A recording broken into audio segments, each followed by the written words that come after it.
অসমলৈ মল্লিকাৰ্জুন খাৰ্গে ডাঙৰীয়া আৰু আমাৰ বিৰোধী দলৰ লোকসভাৰ বিৰোধী দলপতি ৰাহুল গান্ধী ডাঙৰীয়া আহিছে। মই ৰাহুলজী আৰু মল্লিকাৰ্জুন খাৰ্গেজীক অসমলৈ আদৰণি জনাইছোঁ।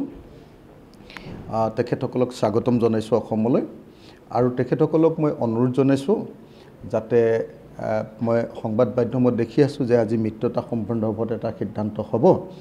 তো মই তেখেতসকলক জনাব খুজিছোঁ যে সমগ্ৰ কোণৰ মানুহবিলাকে আশা প্ৰকাশ কৰিছে যে 2026 চনটোত আমি মিত্ৰতাৰে সৈতে ইলেকশ্যন খেলি বিজেপিক পৰাভূত কৰিব লাগে।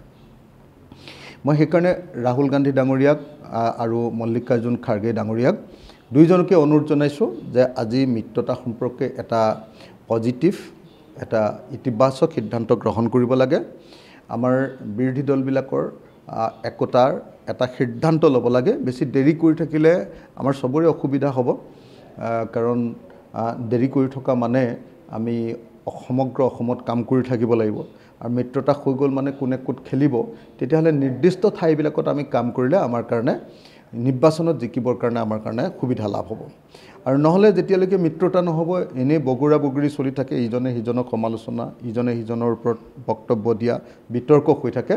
গতিকে মই ৰাহুল গান্ধী ডাঙৰীয়া আৰু মল্লিকাৰ্জুন খাৰ্গে ডাঙৰীয়া তেখেতসকলক অনুৰোধ জনাইছোঁ আজি যাতে তেখেতসকলক মই প্ৰথমতেই ক'লোৱেই যে অসমলৈ স্বাগতম জনাইছোঁ। এটা অতি ক্ৰিটিকেল মুহূৰ্তত ৰাহুল গান্ধী আৰু মল্লিকাৰ্জুন খাৰ্গে ডাঙৰীয়াই অসম ভ্ৰমণ কৰিছে। গতিকে এই সময়খিনিত অসমৰ ৰাইজে তেওঁলোকৰ ভ্ৰমণক লৈ উৎসাহী হৈ আছে যে কিবা এটা ভাল সিদ্ধান্ত হ'ব। মই আশা কৰোঁ এই মুহূৰ্তত অসমক দিব পৰা আটাইতকৈ ভাল সিদ্ধান্তটো হ'ল যে 2026 চনত বিৰোধী ঐক্যবদ্ধ হ'ব এই খবৰটো। গতিকে আজিৰ যি সভা হ'ব তাত মল্লিকাৰ্জুন খাৰ্গে ডাঙৰীয়া আৰু ৰাহুল গান্ধী ডাঙৰীয়া উপস্থিতিত যাতে মিত্ৰতাক লৈ বিৰোধী দলসমূহৰ মিত্ৰতাক লৈ 2026 চনৰ বিধানসভাত বিৰোধী দলসমূহৰ মিত্ৰতাক লৈ যাতে সিদ্ধান্ত গ্ৰহণ কৰা হয় তাৰ কাৰণে মই অনুৰোধ জনাইছোঁ। राहुल गांधी जी और मल्लिकार्जुन खड़गे जी को मैं स्वागत करता हूँ। मैं रिक्वेस्ट करता हूँ कि आज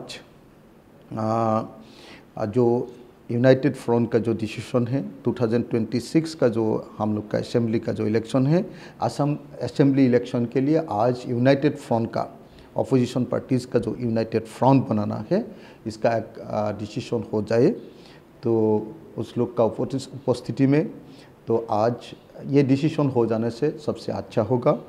तो पूरा सारा आसाम का पूरा जनता तो अभी वेट कर रहा है, तो आशा कर रहा है कि आज यूनाइटेड फ्रंट का विरोधी अपोजिशन का एक डिसीजन होगा।